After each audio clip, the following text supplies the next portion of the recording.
Ar jūs matėt, kas šįryt vyko su potencialiu kultūros ministru? Pažiūrėjau transliaciją ir turiu porą įžvalgų specifiškai tiems, kurie galbūt vis dar masto, jo galima išlikti neutraliems šito vyro atžvilgiu. Bet prieš aptariant jo kalbą noriu trumpai priminti, kasgi yra tas Ignotas Adomavičius. Visų pirma, Ignotas yra Nemuno aušros partijos narys. Ir jeigu jūs manot, kad Žemaitaitis yra šaunus vyrukas, o Nemuno aušra puikiai atspindi vidutinį Lietuvos pilietį, visų pirma, tai kodėl žiūrit šitą vlogą?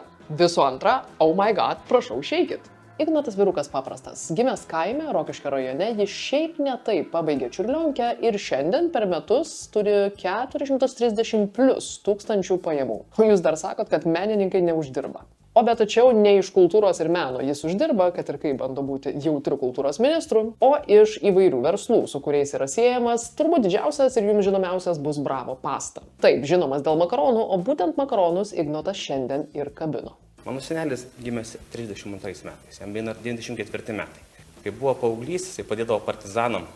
Kai augo, stiprėjo, ėjo studijas, jisai slėpė didelę kultūrinę literatūrą apie partizanus, kur dar pas jį slepiama dar iki šiol spinto ir dar iki šiol jis bijo pasakyti, kad jis ją turi. Dėl to, kad dar bijo, kad jį gali išvežti. Daug, labai per daug viso šito epo apie senelį buvo kalboje, jūs galite pilną įrašą pasižiūrėti LRT. Iš esmės, ką mes čia matom, yra labai tradicinė, net drįsčiau sakyti, nuvalkiota storytellingo taktika, bet tai kaip absoliučiai primityviai šita taktika yra išnaudojama šioje kalboje, verčia mane galvoti, kad ponas potencialus kultūros ministras lietuvius laiko durniais. Aš kažkodėl įsivaizduoju pokalbį, kuris vyko tarp tų, kurie ruošė šią komunikaciją ir pono potencialaus ministro. Vieni turbūt jam bandė išaiškinti, kad jautrumas ir istorija ir emocijos ir visi čia tie asmeniniai motyvai sugebės suminkštinti jo įvaizdį. Na, o jeigu jis dar pakukčios kalbėdamas apie senelį, tai gal ir susijautrins visi, nesgi jautrumas, kultūros dalis, menas. Žodžiu, briedas ir nesąmonės, visiškai stereotipinis požiūris į kultūrą. Aš tikrai jaučiu, kad kalbėdamas šią kalbą, kurią mes dar klausysim toliau, ponas Ignotas tiesiog parodė, kaip jis įsivaizduoja Lietuvos kultūros atstovus. Tragiškai, apgailėtinai, primityviai, visiškai niekada nesutiko ne vieno iš jų. Na, bet paklausykim toliau, ką jis mano apie kultūrą. Buvau užėjęs trobelę, 80 metų senukas, jisai gyvena vienas. Įdomu, kokią jisai kultūrą tenai mato. Ar tą Vilniaus elito ir pažybos aukštakulnius? Ar dėl to mes kovojam, kokią kultūrą tenai mes regionuose dieksime? Kiek yra daug darbo žmonių, kurie dirba paprastą darbą. Yra suvirintojai, yra kepėjai, yra virėjai, yra statybininkai, bet jie vakare grįžta, sėda savo garažiukę, atsidaro savo molbertą ir tapo. Kiti žmonės stengiasi kurti, bet yra paprastesni, jie nėra tokie išdidūs, jie nėra tokie, kurie galėtų ateiti ir paprašyti. Šioje antroje epo dalyje mes sustingam su dar vienu nuspėjamu momentu, su elito ir paprasto žmogaus supriešinimu. Aš nepradėsiu kalbėti apie tai, kad politikai iš tiesų įsivaizduoja, jog didžioji dalis Lietuvos, tai yra ne Vilnius, yra neišsilavinę ir kvaili žmonės. Bet tikrai noriu paminėti tai, kad raktažodžiai, kuriuos ponas potencialus kultūros ministras vartoja savo kalboje, pasako labai daug. Čia ponas ne veltui mini paprastą žmogų ir garažiukų kultūrą ir aš norėčiau, kad mes visi puikiai išgirstume, kas yra garažiukų kultūra. Tai tikrai nėra dvasingas menininkas, kuris nieko neprašydamas išsitraukia molbertą kiekvieną vakarą po darbo. Kaip darbo žmonės, pono potencialaus kultūros ministro kalboje, čia buvo įvardinti visi, kurie nedirba kultūrinio darbo už pinigus kiekvieną dieną. Kurie tai turi kaip hobį. Nesgi tie, kurie dirba kiekvieną dieną, na, jie drįsta prašyti pinigų. Ir dėl to kažkaip tampa elitu. All I'm saying, kad jeigu jūs įsivaizduojat, kad kažkas savo garažiukę po darbo išsitraukia molbertą, tai tikrai ne molbertą ir jau tikrai ne po pirmo butelio degtinės. Man iš vis yra juokinga, iš komunikacijos pusės žiūrint, šita visa strategija bandyti eiti per paprastą žmogų, apeliuoti į tai, kad kiekvienam, kuris neprašo, bus duota. Ir jūsų visų garažiukiniai talentai bus išpuoselėti. Šitai yra taip pigu. Šitą yra taip nuvalkiota ir taip žema ir aš vis tiek vis keliu klausimą, kokiais kvailiais jie laiko Lietuvos žmonės. Deja, aš žinau, kad bus žmonių, kurie ant to pasimaus, nes yra kvailų žmonių visur pasaulyje. Ir yra žmonių, kurie taip pat, kaip ir ponas potencialus ministras, neturi žalio supratimo, kas yra ta kultūra. Toliau mane labiausiai sužavėjo pono Ignoto bandymas įtikinti mus visus tuo, kad jis yra vertas palaikymo. Man mano mokytojas palinkėjo sėkmės. Mokytojas. Mano klasiokė, kuriai paskambino Šveicarija, kur yra nuostabi pianistė. Jin palinkėjo man sėkmės. Peer pressure yra taktika, Kiek vėliau ponas potencialus kultūros ministras nusprendė labai stipriai įsižeisti ir dar kartą prisiminė, kaip labai jam greičiausiai sakė, na būtinai pasigraudink, būtinai parodyk emocijas. Kultūragi čia apie emocijas. Ir jisai nusprendė pakalbėti apie tai, kad žmonės protestuoja prieš idėją, jog jis galėtų būti kultūros ministras, labai legaliai protestuoja. Kažkodėl sulygino save su Čiurlioniu, priminė mums, kad jis dar nėra toks iškilus kaip Čiurlionis. Ir netgi pasipiktinęs apkaltino mus visus, kaipgi mes čia drįstam užgožti Čiurlionį juo.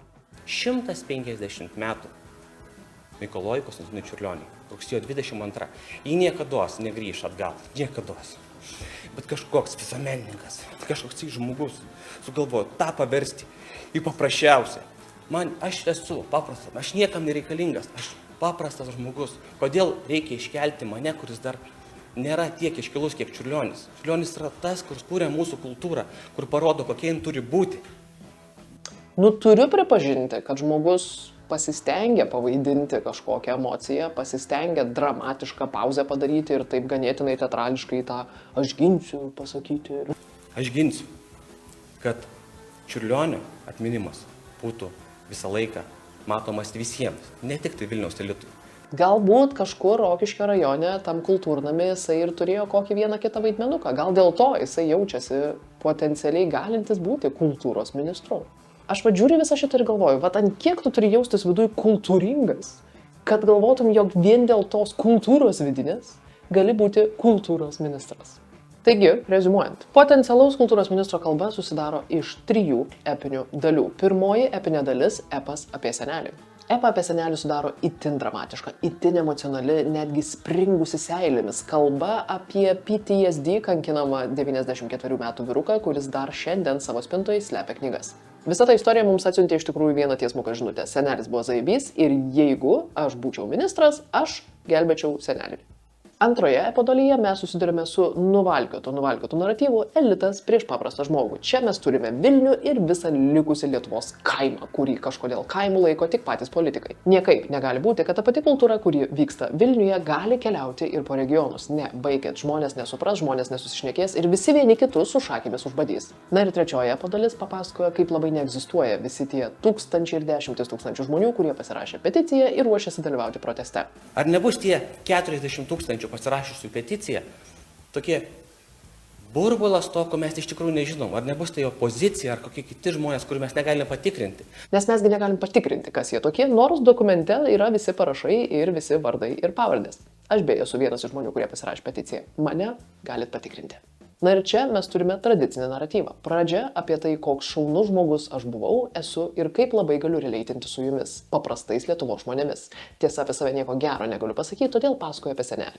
Suprantu jūsų bėdas, jūsų paprastų Lietuvos žmonių, kurie negali suprasti, priimti ir pasiekti to elitistinio Vilniaus kultūrinio pasaulio. Na ir to pasakoje aš dar ir esu auka, kuris iš esmės esu ištyčiotas ir patyčiotas tik dėl to, kad linkiu gero Lietuvos kultūrai ir paprastam Lietuvos žmogui. Labai linkiu jums patiems pamatyti LRT įrašą su visa šita kalba, nes ji yra legendinė. Ir aš tikiuosi, kad jūs suprantat, kad jeigu Nemuno aušra pridės savo pirštus prie kultūros ministerijos, mūsų kultūra pasidarys Nemuno aušros lygio, tai yra garažiuko lygio. Mūsų medijos, mūsų žodžio laisvė ir mūsų kultūra priklausytų nuo jų ir Žemaitaičio kultūros supratimas tikrai nėra tai, ką aš norėčiau matyti savo ateityje.